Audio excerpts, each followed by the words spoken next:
요한계시록 오늘은 17장, 18장을 함께 다루겠습니다.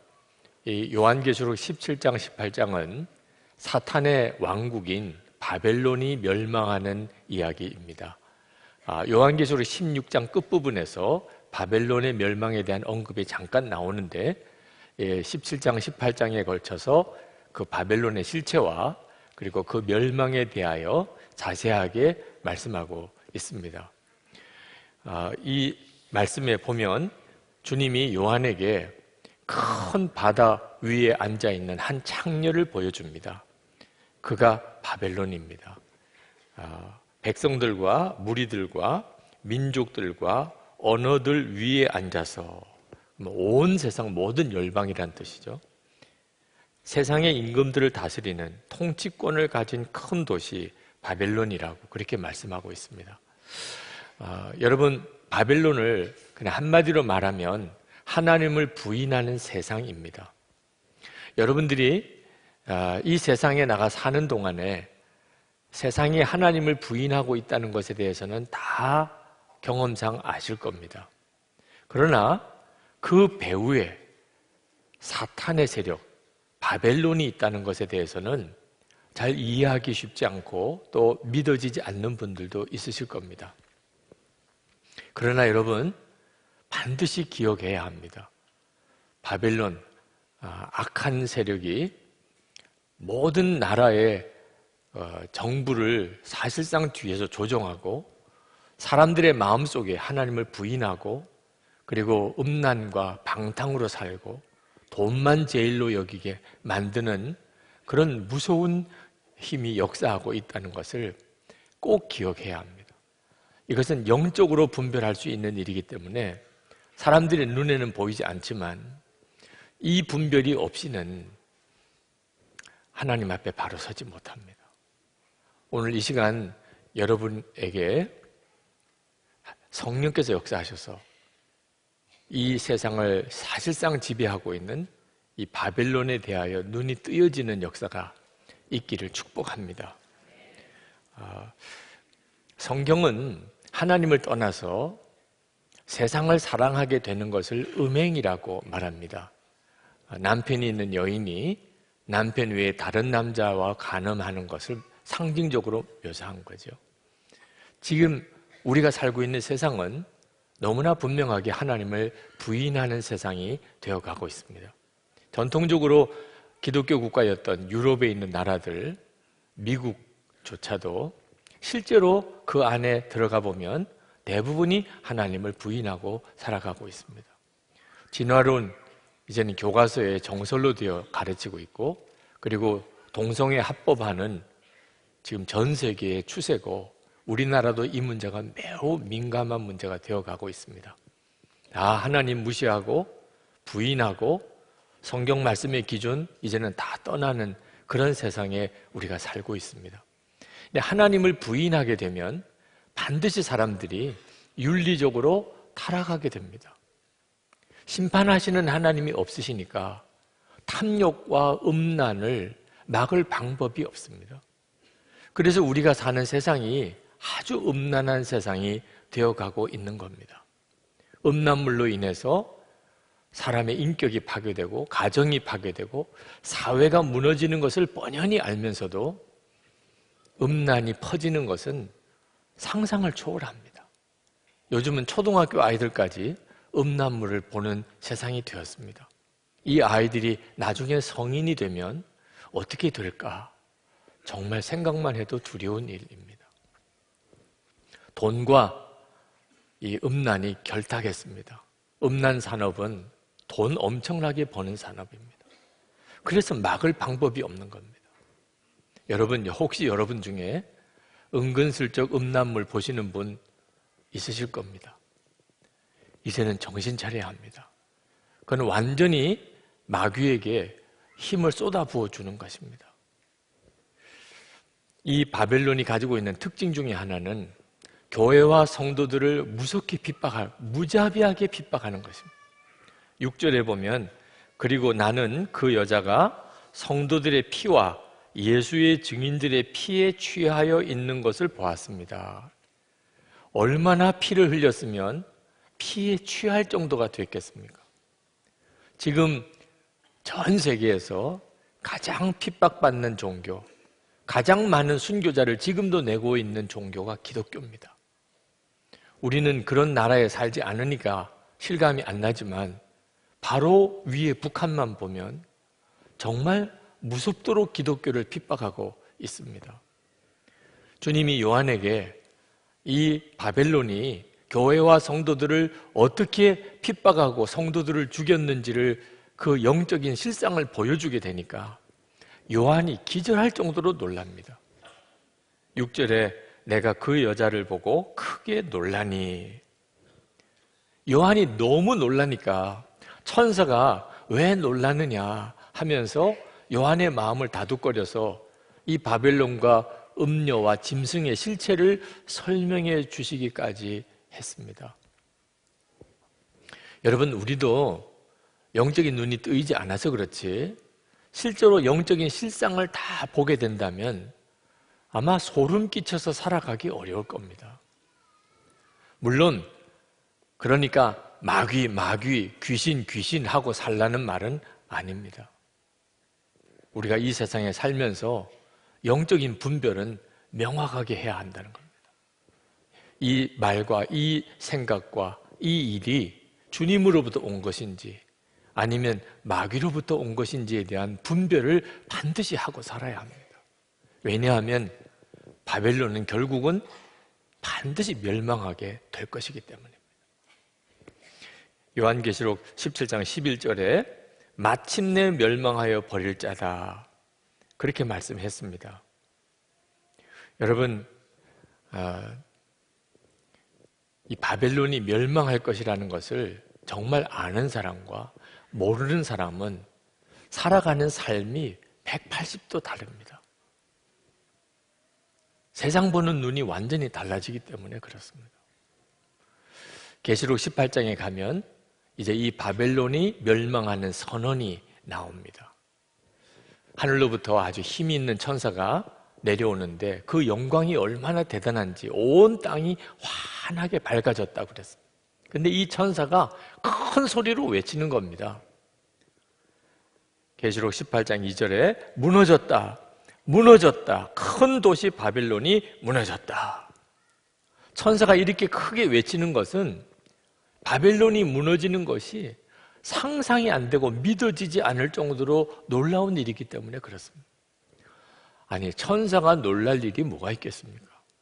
그런데 그 천사가 큰 소리로 바벨론의 멸망을 선언하는 걸 보면 이건 정말 대단한 일이죠. 여러분, 어느 날 아침에 일어났더니 미국이라는 나라가 무너졌다, 그런 뉴스를 본다면 얼마나 충격이겠습니까? 9.11 테러가 났을 때 뉴스로 보기만 해도 가슴이 그냥 오그라들었잖아요. 어느 날 중국이 다 무너졌다, 그런 뉴스를 듣게 된다면 이거 얼마나 놀라는 일입니까? 그런데 역사를 보면 실제로 그런 큰 제국이 도무지 무너지지 않을 것 같은 그 거대한 나라가 무너진 일이 여러 번 있었습니다. 로마 제국이 그렇게 무너졌잖아요. 일본과 독일이 그렇게 무너졌잖아요. 소련이 그렇게 무너졌잖아요. 이 모든 일은 다 바벨론이 결국은 이렇게 무너질 것에 대한 예표적인 사건입니다. 우리가 살고 있는 이 바벨론 세상, 어느 한순간에 갑자기 무너지는 일이 일어나게 됩니다. 한순간에, 하루 사이에 무너졌다는 겁니다. 8절, 10절을 보면 그 도시에 재난, 곧 죽음과 슬픔과 굶주림이 하루 사이에 닥칠 것이요, 그 도시는 불에 타버릴 것이다. 10절에 화를 입었다, 화를 입었다, 큰 도시야, 이 강한 도시 바벨론아, 너에게 심판이 한순간에 닥쳤구나. 여기 보면 바벨론이 무너지되 하루 사이에 무너졌다, 한순간에 무너졌다는 말씀이 나옵니다. 이 말씀이 대단히 무서운 것입니다. 도무지 무너지지 않을 것 같은 나라. 여러분, 세상이 무너질 것 같습니까? 여러분이 바라보고 실제로 살고 있는 이 세상 나라가 무너질 세상 같이 보입니까? 그렇게 기세등등하던 바벨론이 한순간에 무너져 버립니다. 그럼 어떻게 됩니까? 그 바벨론에 속해 있던 사람들 악소리도 지르지 못하고 다 같이 무너지는 거예요. 무너지는 조짐이 보이고 서서히 무너진다면 그러면 준비할 수도 있고 벗어날 수도 있겠지만 한순간에 무너져 버리니까 바벨론 무너질 때 다 같이 무너지는 것입니다. 계시록 18장 19절부터는 이 바벨론이 무너졌을 때 탄식하고 비통해하고 절망하는 부류의 사람들이 쭉 열거되어 나옵니다. 그 부류를 둘로 나눌 수 있습니다. 하나는 권력자, 또 하나는 부자들입니다. 바벨론과 결탁해서 권력을 잡은 세상에 있는 모든 정부의 집권자들, 왕들, 마귀의 힘은 권력의 힘입니다. 그래서 권력을 장악하려면 어떤 형태로든지 마귀와 결탁해야 된다고들 말합니다. 교단장 선거를 하는 것도 그렇게 추한 일이 많이 벌어지는데 이 세상 권력은 어떻겠습니까? 우리가 늘 뉴스에서 보는 거 아닙니까? 또 하나가 장사하고 무역하면서 이 바벨론 경제에 함께 엄청난 돈을 번 사람들이 생기는 겁니다. 그들은 자기들이 바벨론 문화 속에 있다는 것을 전혀 꿈도 꾸지 못합니다. 악마의 왕국에서 살고 있다고 상상도 못합니다. 그러다가 하나님이 심판하실 것이라고 그들은 전혀 믿지 않습니다. 그렇게 살다가 바벨론이 무너지는 것, 세상이 완전히 무너지는 것, 얼마나 당황스럽고 절망적이겠습니까? 19절부터 이렇게 말씀합니다. 그리고 그들은 머리에 먼지를 뿌리고 슬피 울면서 화를 입었다, 화를 입었다. 큰 도시야. 바다에 배를 가진 사람은 모두 그 도시의 값진 상품으로 부자가 되었건만 그것이 한순간에 잿더미가 되고 말았구나 하고 부르짖었습니다. 주님께서 바벨론의 멸망에 대하여 요한에게 그리고 우리에게 이렇게 말씀하시는 이유가 뭐겠습니까? 정신 똑바로 차리고 영적인 분별을 하고 시대를 살으라는 것입니다. 우리가 지금 바벨론 세상 속에서 살고 있기 때문에 그렇습니다. 4절 말씀에 보면 성도들을 향한 경고의 말씀이 들려옵니다. 내 백성아, 그 도시에서 떠나거라. 너희는 그 도시의 죄에 가담하지 말고 그 도시가 당하는 재난을 당하지 않도록 하여라. 이 말씀은 마치 소돔과 고모라 성이 무너질 때 롯의 가족들을 구원해 내려고 애썼던 천사들의 외침과도 똑같이 보입니다. 소돔과 고모라 성이 유황불로 무너질 때 아브라함의 기도로 하나님은 롯의 가족들은 구원하려고 했습니다. 그래서 천사를 보냈습니다. 그런데 천사들이 아무리 이야기를 해도 롯의 가족들이 소돔성을 떠나려고 안 하는 겁니다. 왜? 소돔성 문화에 너무 익숙해져 버린 겁니다. 사위들은 농담이라고 알고 아예 들으려고도 안 하고 결국은 롯의 아내와 두 딸을 데리고 겨우 성을 빠져나오는데 유황불이 떨어질 때 롯의 아내가 그만 뒤돌아보다가 소금 기둥이 되어 버리고 맙니다. 여러분, 이 일이 지금 당장 우리들의 문제요, 우리 가족들의 문제인 것을 아십니까?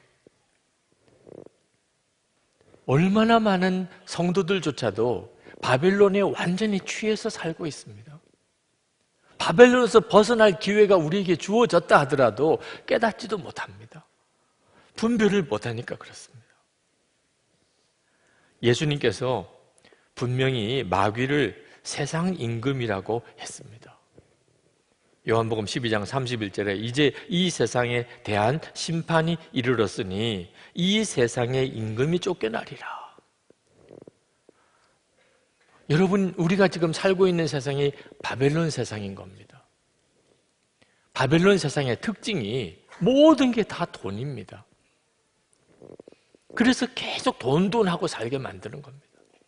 지금 이 시간에도 하나님께 예배드리러 이 자리에 앉아있지만 마음속에는 돈에 대한 걱정과 근심과 그리고 돈 버는 계획으로만 마음이 가득한 분들이 있을 겁니다. 지금 세상이 우리를 그렇게 만듭니다. 돈이 행복을 주는 것처럼, 돈이 평안을 주는 것처럼, 돈이 기쁨을 주는 것처럼 그렇게 우리를 속이고 있습니다. 그래서 너도 나도 다 돈을 벌려고 거짓말도 합니다. 돈을 벌어야 되겠기 때문에. 돈을 벌려고 하다 보니까 내 건강, 비교할 수 없는 가족, 그리고 믿음 다 팔아버립니다. 무엇보다도 하여튼 돈이 제일입니다. 돈 벌려고 가짜 물건도 팝니다. 양심도 다 팔아버립니다. 뇌물 주고 받습니다. 불법도 저지릅니다. 사기도 칩니다. 하여튼 돈 벌려고 다른 사람들을 억압하고 정말 갑질을 합니다. 돈이 가장 중요하다고 생각하기 때문에 그렇게 어리석게 사는 겁니다. 저는 금년 광고를 보고 정말 토할 뻔했습니다. 어떻게 그렇게 끔찍한 광고를 내지요? 그런데 더 이상한 것은 그런 끔찍한 광고를 내는 정부가 또 담배를 만들어 파는 겁니다. 이걸 어떻게 설명해야 됩니까? 돈 때문인 거예요. 미국 그렇게 총기 사고가 많아서 수많은 사람이 죽어가는데도, 그런데도 총기 규제 안 합니다. 오히려 총기를 더 많이 보급해서 이 총기 사고를 막아보겠다는 말도 안 되는 논리를 펴니다. 이유가 뭡니까? 돈 때문입니다. 총기업자들 그 이익 때문에. 지금 인류는 핵 폐기물 처리에 대한 완전한 기술을 가지고 있지 못합니다. 그런데도 끊임없이 핵무기 만들고 그리고 원자력 발전소 만듭니다. 이유가 뭡니까? 돈 때문입니다. 지금은 죄의 장아찌라고 말하는 우리 인간의 손에 온 인류를 파멸시키고도 몇 번을 파멸시키고도 남을 무서운 이 핵무기가 쥐어져 있습니다. 우리가 조금만 신경 써보면 우리가 사는 세상이 얼마나 무섭게 바벨론에 사로잡혀 있는지를 알 수 있습니다. 그럼 어떻게 이 바벨론에서 떠날 것입니까? 속히 그 바벨론에서 떠나가라니 어디로 가라는 이야기입니까? 산으로 가야 됩니까? 바벨론 문화의 가장 큰 특징 중에 하나가 대도시화입니다. 우리가 지금 대도시에 살고 있죠. 대도시는 수많은 사람들을 끌어당기는 유혹이 가득합니다. 그렇지만 바벨론에서 떠나는 것이 산으로, 숲속으로, 저 사막 광야로 가서 혼자 살라는 게 아닙니다. 혼자 살아도 마귀는 반드시 거기서 역사합니다. 예수님이 광야로 나가서 사탄의 시험을 받았다고 그랬습니다. 광야에 예수님 혼자 계신데 시험 당할 일이 뭐가 있겠습니까? 그런데도 예수님도 광야에서 시험을 당하셨습니다. 아무 사람 없이 혼자서만 있어도 우리는 마귀의 시험을 당합니다. 그러니까 도시에서 떠나라, 어느 나라에서 떠나라, 어느 숲속으로 산속으로 가서 거기서 예수 믿는 사람들끼리 함께 모여서 그렇게 주님 오실 때까지 살라. 다 미혹입니다. 여기서 바벨론을 떠나라는 것은 바벨론의 세계관, 하나님은 안 계시다, 하나님을 부인하는 사상, 돈이면 제일이다, 그리고 거기서부터 음란, 방탕, 사치, 이런 세상 사고방식, 거기서 빨리 벗어나라는 것입니다. 어떻게 그렇게 할 수 있죠? 여전히 학교 다녀야 되고, 여전히 직장 다녀야 되고, 여전히 사업해야 됩니다. 그러면서도 어떻게 이 바벨론 문화에서 벗어날 수 있지요? 예수님과 동행하는 길밖에는 없습니다. 항상 주님 바라보고, 그리고 주님과 동행하는 삶, 언제나 주님께 귀를 기울이는 삶, 그게 바로 바벨론에서 떠난 자인 것입니다. 제가 예수님과 동행 일기를 이렇게 쓰는 운동을 보급을 하는데 저보고 지독하다는 말을 하는 이들이 있더라고요. 가만히 저를 돌아보니까 지독하기는 하더라고요. 그런 말 할 만하더라고요. 그러나 제 마음은 정말 미어 터질 것 같습니다. 할 수만 있으면 더 강하게도 하고 싶어요. 요한계시록 17장, 18장 이 강의 설교를 준비하는 동안 얼마나 어려웠는지 모릅니다. 아마 여러분들은 이해하기 어려울 거예요. 너무너무 하루하루 순간순간이 정말 힘들었습니다. 이유는 계속 바벨론을 바라봐야 하기 때문에. 이번 설교의 주제가 바벨론입니다. 그러니까 눈에는 보이지 않지만 그 영적인 실체인 바벨론을 계속 바라보게 되고 그 바벨론을 바라보게 되면 될수록 더 소름 끼치는 정말 두려운 마음이 계속 드는 것입니다. 이 바벨론 세상에서 어떻게 살아낼 수 있죠? 세상은 그런데 성도들의 삶은 너무 아니랍니다. 강영한 교수님이 강연 때 이런 표현을 쓰셨어요. 무신론자들이 그리스도인들의 적이 아닙니다. 그리스도인들의 진짜 적은 하나님이 계시다고 믿으면서도 하나님이 전혀 안 계신 것처럼 살아가는 그리스도인들, 그들이 진짜 적입니다. 이게 기가 막힌 겁니다. 여러분, 예수님과 동행하며 살자는 게 어떻게 지독한 일일 수 있어요? 우리가 사는 세상이 바벨론 세상인데 끊임없이 하나님을 부정하게 하고 돈을 믿고 살려고 그러고 그저 어디 가면 뭐 맛있는 거 있을까? 어디 가면 나를 즐겁게 할까? 탐심과 탐욕으로만 사는, 그렇게 살게 만드는 세상 가운데 우리가 있는데 어떻게 예수님과 동행하는 것이 지독할 수 있겠어요? 여러분, 하나님이 우리에게 세상을 사랑하지 말라고 말씀하셨습니다. 왜 그런 말씀하셨을까요? 요한일서 2장 15절부터 보면 이 세상이나 세상에 있는 것들을 사랑하지 말라. 누구든지 세상을 사랑하면 아버지의 사랑이 그 안에 있지 아니하니 이는 세상에 있는 모든 것이 육신의 정욕과 안목의 정욕과 이생의 자랑이니 다 아버지로부터 온 것이 아니요 세상으로부터 온 것이니라. 우리가 살고 있는 이 세상이 완전히 바벨론 세상이기 때문에 그렇다면 우리는 이 세상의 나그네입니다.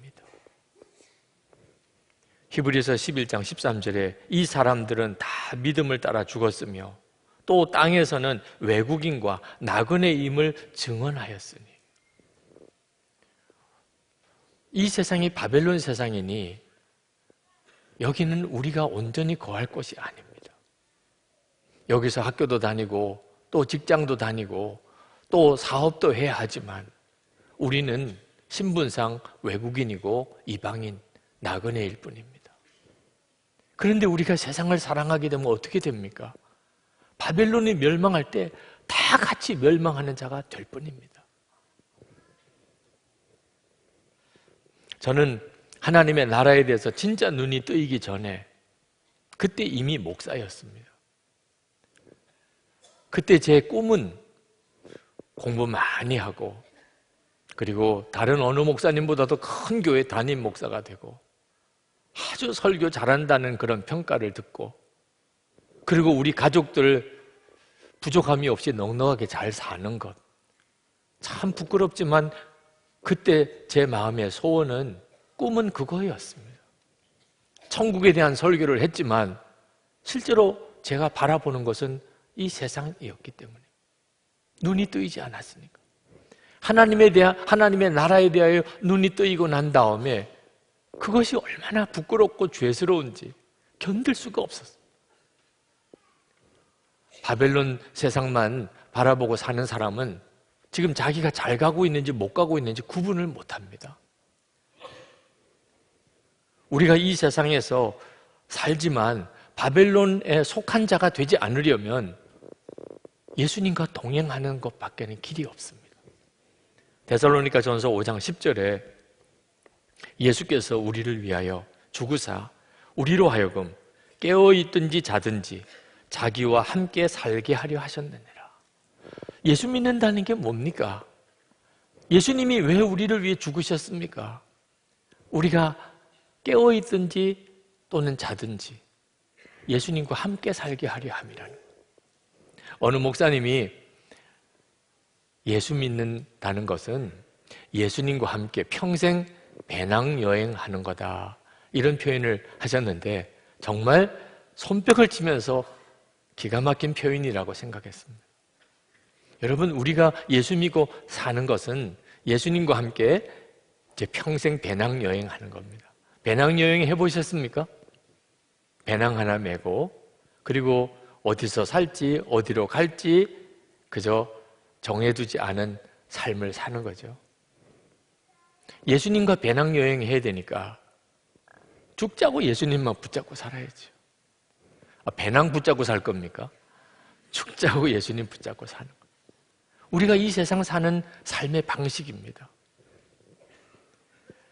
주님만이 우리의 삶 속에서 되어지는 모든 것에 대한 영적인 실상을 깨우쳐 주실 수 있습니다. 그래서 이 요한계시록 17장, 18장을 시작하면서 이렇게 말씀하셨어요. 1절에 이리로 오너라.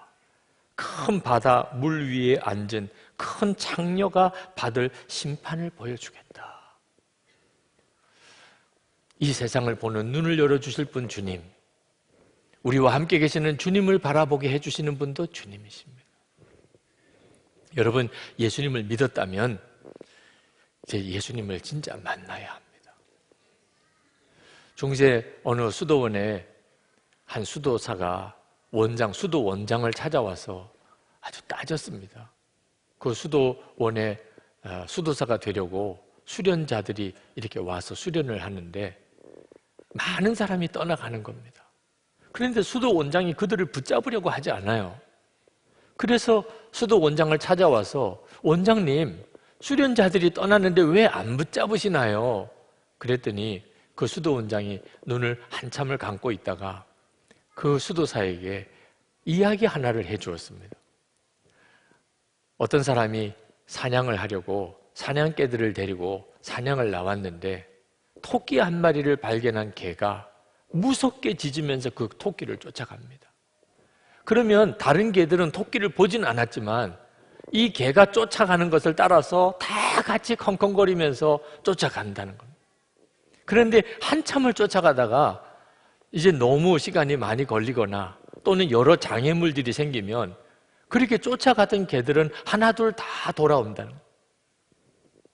자기가 직접 토끼를 본 게 아니니까. 그런데 실제로 토끼를 본 그 개만큼은 끝까지 포기하지 않고 가서 결국은 그 토끼를 물어온다는 거예요. 그렇게 이야기하고 말았어요. 그 수도사가 그냥 아무 말 없이 자기 방으로 돌아갔다는 겁니다.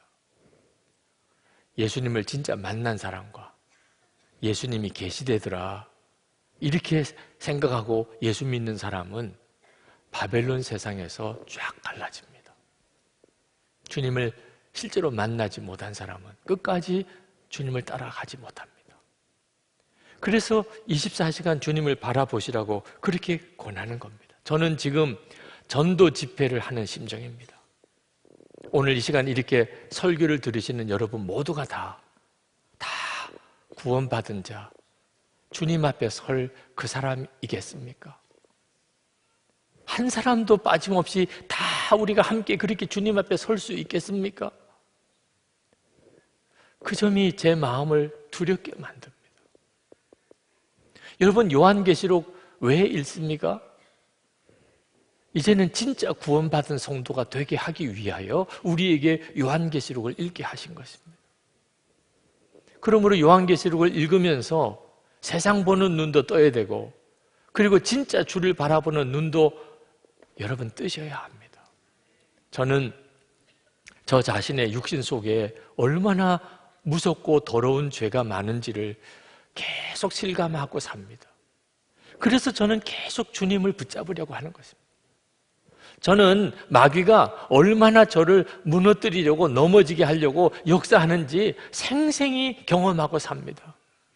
그래서 24시간 주를 바라보고 매일 그것을 일기로 써가면서 주님과 동행하려고 하는 것입니다. 여러분, 아직까지 우리에게는 기회가 있습니다. 바벨론을 따라 살지 않고 주님과 동행하며 살 수 있는, 결단할 수 있는 기회가 아직까지는 우리에게 주어져 있습니다. 그리고 실제로 수많은 사람들이 주님과 동행하는 삶을 시작합니다. 청년들이 일어나고 있습니다.